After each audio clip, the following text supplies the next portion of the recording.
Hello दोस्तों, एवली Nigma में आपका फिर से स्वागत है। दोस्तों, हम सूरज को रोज देखते हैं। ठंड में वो हमें धूप देता है और गर्मी में हम उससे बचते हैं। उसकी रोशनी हमारे लिए हानिकारक भी है, पर साथ ही वो ज़रूरी भी है। लेकिन क्या आप जानते हैं, सूरज से हमें खतरा है।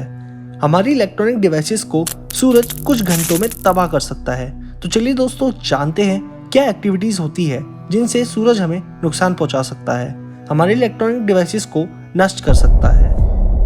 सूरज जो स्मूथ और गोल आकार का आसमान में दिखता है, असल में काफी गर्म आग का समुद्र है जो पानी की तरह बहता रहता है। सूरज इतना गर्म होता है कि इसके अंदर एटम्स नहीं रहते। इतना प्रेशर और ग्रेविटी होती है कि सारे इलेक्ट्रॉन्स और न्यूक्लियस इधर उधर घूम रहे होते हैं, जिसे प्लाज्मा कहते हैं।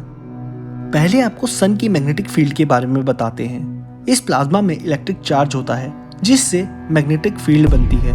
सन की मैग्नेटिक फील्ड इन सब प्लाज्मा को मोशन में रखती है। मैग्नेटिज्म से इलेक्ट्रिसिटी बनती है और इलेक्ट्रिसिटी से मैग्नेटिज्म। प्लाज्मा सूरज के अंदर लूप्स में अटक कर घूमते रहते हैं, जिसको डायनामो कहते हैं, और यही सन की मैग्नेटिक फील्ड को जिंदा रखता है। ये मैग्नेटिक फील्ड काफ़ी एनर्जी से भरी होती है और सोलर सिस्टम से भी दूर तक फैली होती है। साथ ही सोलर प्लाज्मा निकलते रहते हैं, जिसको सोलर विंड कहते हैं। लेकिन हर समय ऐसा नहीं चलता।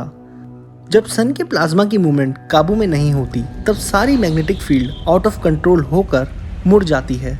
इनकी वजह से मैग्नेटिक नॉट्स बन जाती हैं, जो एनर्जी से भरी होती है, और जब नॉट्स टूटती हैं, तब सूरज प्लाज्मा की उल्टी कर देता है।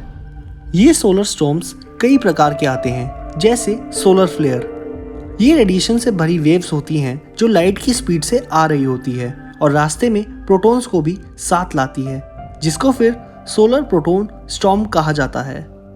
फिर आते हैं CME यानी कोरोनल मास इजेक्शंस। अरबों टन प्लाज्मा सन की सरफेस से निकलकर 9 मिलियन किलोमीटर प्रति आवर की स्पीड से आते हैं, और जब ये पृथ्वी से टकराते हैं तो कुछ नहीं होता। ऐसे छोटे तूफान सैटेलाइट्स को थोड़ा खराब कर सकते हैं या रेडियो कम्युनिकेशंस बंद कर सकते हैं, लेकिन इंसान, जानवर, पेड़ पौधे और किसी पर कुछ असर नहीं कर सकते। पृथ्वी का वायुमंडल सोलर फ्लेयर से निकली एक्सरेज को ऊपर ही एब्जॉर्ब कर लेता है और सरफेस तक नहीं आने देता। अर्थ की मैग्नेटिक फील्ड CME से निकले इलेक्ट्रोफाइड प्लाज्मा को दूर कर देती है और नॉर्थ साउथ पोल पर कुछ एनर्जी पार्टिकल्स आ जाते हैं। इन पार्टिकल्स की वजह से ये ग्रीन इफेक्ट आता है आसमान में, जिसको अरोरास कहते हैं, और ये बहुत सुंदर दिखता है। पृथ्वी पर मौसम खराब होता रहता है, लेकिन जब सन पे मौसम खराब होता है, तब वहाँ सोलर सुपरस्टॉर्म्स आते हैं, और ये लगभग हर 100 से 200 साल में होता है। अगर आज ऐसा होना होगा तो हमें सोलर फ्लेयर से पहले ही पता चल जाएगा। उसके बाद निकलेगा CME, जिसमें अरबों टन हॉट मैग्नेटिक प्लाज्मा होगा, जो 15 करोड़ किलोमीटर का रास्ता सिर्फ 15 से 20 घंटे में पूरा करके पृथ्वी पर आ जाएगा। इसके आने पर अर्थ की मैग्नेटिक फील्ड कंप्रेस हो जाएगी। अगर CME की मैग्नेटिक फील्ड अर्थ के परफेक्ट अलाइनमेंट में होगी तो दोनों मैग्नेटिक फील्ड मर्ज हो जाएगी, और जैसे ही मैग्नेटिक क्लाउड अर्थ के ऊपर से जाएगा, ये अर्थ की फील्ड को स्ट्रेच कर देगा। जब फील्ड की टेल में ये एनर्जी ज़्यादा हो जाएगी तो ये टूटकर सारी एनर्जी अर्थ की तरफ रिलीज कर देगा, जिसकी वजह से जियोमैग्नेटिक स्टॉर्म आएगा। पुराने ज़माने में किसी को इससे फ़र्क नहीं पड़ता था, क्योंकि ये इंसान या जानवरों पर असरदार नहीं है। ये सिर्फ उन पर असरदार है जो मेटल या वायर्स के हों, यानी मशीन्स। जैसे पहले बताया, मैग्नेटिज्म से इलेक्ट्रिक करंट्स बनते हैं। 21वीं सदी में पृथ्वी मशीन्स और इलेक्ट्रॉनिक से भरी हुई है।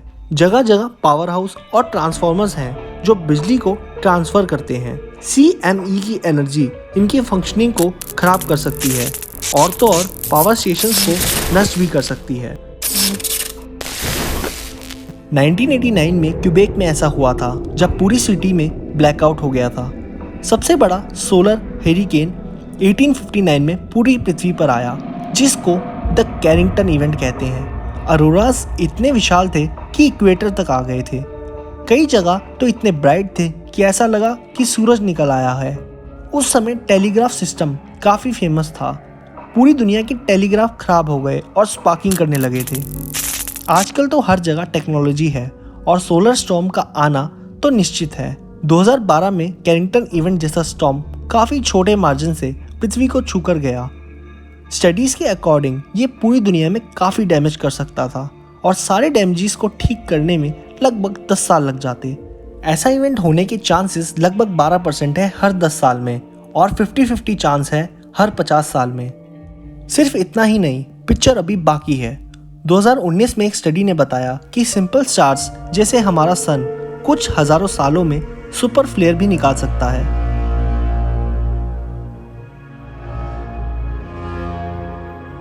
ये विस्फोट सबसे बड़े स्टॉर्म से भी बड़ा होगा। अगर ऐसा कभी हुआ और हम अगर तैयार नहीं हुए तो इसका अंजाम अच्छा नहीं होगा। हम हर काम के लिए इलेक्ट्रिसिटी के ऊपर डिपेंडेंट है और ये सुपर फ्लेयर सब तबाह कर देगी। सारे इलेक्ट्रॉनिक्स और मशीन्स खराब हो जाएंगे, मतलब घर में कोई लाइट नहीं होगी। सैटेलाइट्स और एंटीनास सबसे पहले नष्ट हो जाएंगे। सारे स्मार्टफोन्स में शॉर्ट सर्किट हो जाएगा, कंप्यूटर्स खराब हो जाएंगे, कम्युनिकेशन बंद हो जाएगी, कोई नेविगेशन नहीं होगी, सोलर पैनल खराब हो जाएंगे, पावर आउटेज की वजह से पानी का सप्लाई रुक जाएगा, कोई जनरेटर काम नहीं करेगा, खाने की सप्लाई नहीं होगी, बैंकिंग बंद हो जाएगी और ना जाने क्या क्या होगा। सब कुछ रिबूट करने में लगभग 10 से 20 साल लग जाएंगे और खर्चा कितना होगा ये सोच भी नहीं सकते। लेकिन ये जितना सुनने में खतरनाक लग रहा है उतना है नहीं। सोलर स्टॉर्म से हम नहीं बच सकते, लेकिन उसके साइड इफेक्ट से बचा जा सकता है। साइंटिस्ट जिनकी नज़र सन पर होगी उन्हें कुछ घंटे या कुछ दिन पहले इनकमिंग CME का पता चल जाएगा। हम सारे इलेक्ट्रॉनिक्स और मशीन्स को ऑफलाइन करके बचा सकते हैं और पावर ग्रिड्स को प्रोटेक्शन देकर डैमेज रोका जा सकता है। वैसे तो सूरज हमेशा हमें रोशनी और जीवन देता है, लेकिन एक दिन वो हमारी तरफ कुछ ऐसा भयानक भेज सकता है और हमें इसके लिए तैयार रहना पड़ेगा।